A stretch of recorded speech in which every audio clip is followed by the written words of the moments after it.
everybody, Paul Turley for Pragmatic Works Azure Every Day. I'm just on my way to a client site here in New York State.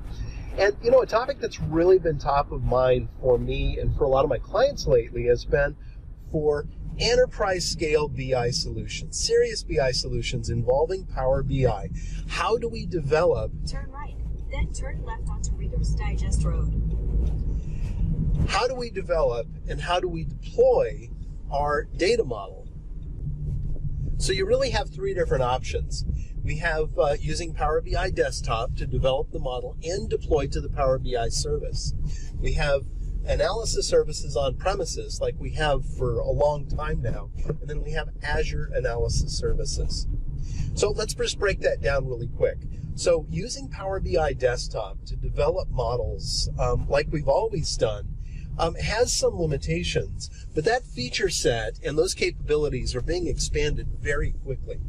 Using analysis services on premises, just like we've always done, we can use analysis services tabular, and if you have established analysis services multidimensional models, you can also use those. I'm not using multidimensional for new projects though. And then we have Azure Analysis Services, which is analysis services tabular in the cloud. This is a great option which can save you a lot of cost with hardware investments and licensing in that you just pay for use. So with new projects, I'm really considering using Power BI Desktop and the Power BI service in lieu of using analysis services. Why? Because that's where the product team are putting a lot of their resources. You really have to have an appetite for new features and the rapid pace of design that Microsoft seem to be promoting lately. So that's an important consideration. But I would take a serious look at continuing to use Desktop and the Power BI service to implement your models, because we have incremental refresh, we've got row-level security, and we have a lot of other great features that are coming and evolving quickly.